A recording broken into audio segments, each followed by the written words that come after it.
ધોરણ 10 વિષય ગણિત લાસ્ટ મિનિટ રિવિઝન બાય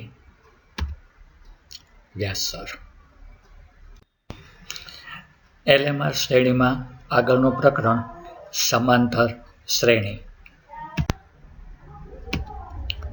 સમાંતર શ્રેણી જો બે ક્રમિક પદ વચ્ચેનો તફાવત સરખો હોય તો તેવી શ્રેણી એને સમાંતર શ્રેણી કહેવાય. પ્રથમ પદ a અથવા a1, બીજું પદ a2, એવી જ રીતે ત્રીજું પદ a3 અને nમું પદ એને an તરીકે આપણે અહીંયા દર્શાવશું. સામાન્ય તફાવત d બરાબર a2 માઇનસ a1, એટલે કે બીજા પદમાંથી પહેલું પદ બાદ કરો, અથવા a3 માઇનસ a2, એટલે કે ત્રીજા પદમાંથી બીજું પદ બાદ કરો, જે મળે તેને સામાન્ય તફાવત કહેવાય. હવે સામાન્ય તફાવત શોધવાની આ ક્રમિક પદ માટેની રીત છે, પરંતુ ક્યારેક એવું બને કે ક્રમિક પદ ન આપેલા હોય. દાખલા તરીકે એક સમાંતર શ્રેણીનું 5મું પદ ખાલી જગ્યા છે અને 17મું પદ ખાલી જગ્યા છે, તો તે સમાંતર શ્રેણીનું સામાન્ય તફાવત શોધો. આવી પ્રકારનો દાખલો જો ટૂંકા પ્રશ્નમાં પૂછાય તો d બરાબર am minus an upon m minus n સૂત્ર દ્વારા આપણે એનો સામાન્ય તફાવત શોધી શકીએ.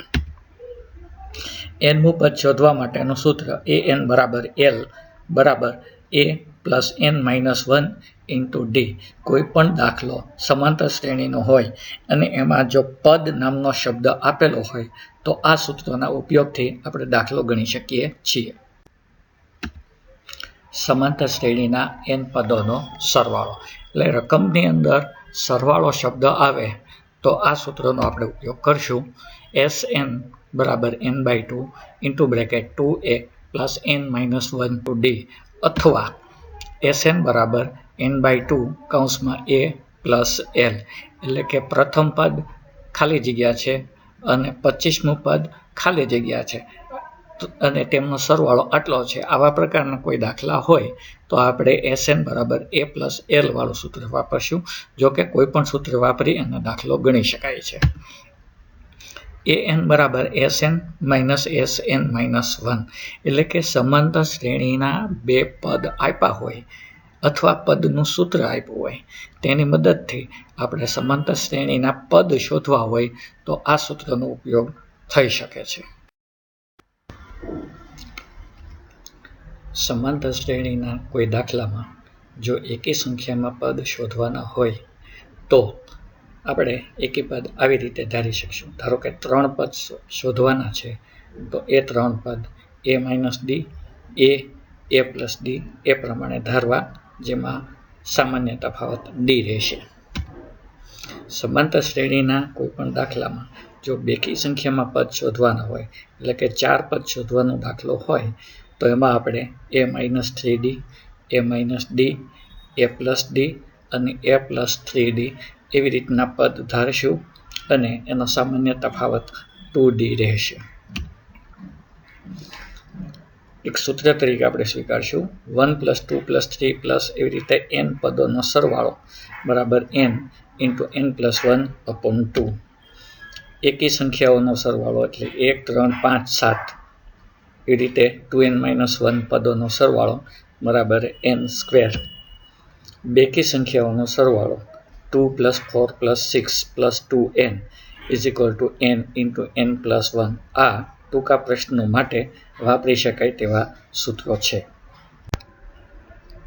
MCQ માટે કેટલાક ઉપયોગી સૂત્રો, જો કે આ દાખલા છે પરંતુ એને આપણે MCQમાં ઉપયોગ કરી શકીએ.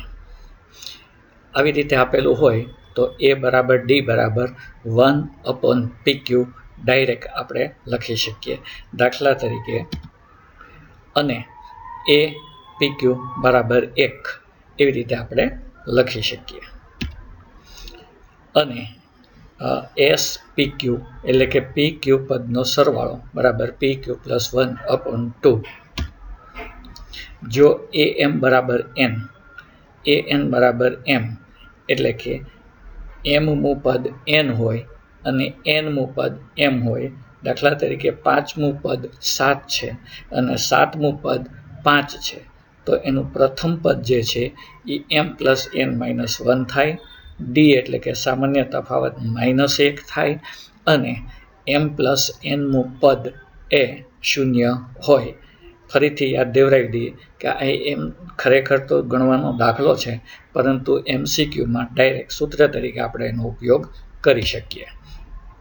એવી જ રીતે જો nમાં પદનો સરવાળો m હોય અને mમાં પદનો સરવાળો n હોય, તો m + n પદનો સરવાળો -m + n થાય, એટલે કે Sn = m અને Sm = n, તો Sm + n = -m + n થાય. તેવી જ રીતે જો m × am = n × an, તો am + n = 0 થાય, એટલે કે 5મા પદના 5 ગણા બરાબર 7મા પદના 7 ગણા હોય, તો 7 ને 5 = 12, એટલે કે 12મું પદ 0 થાય.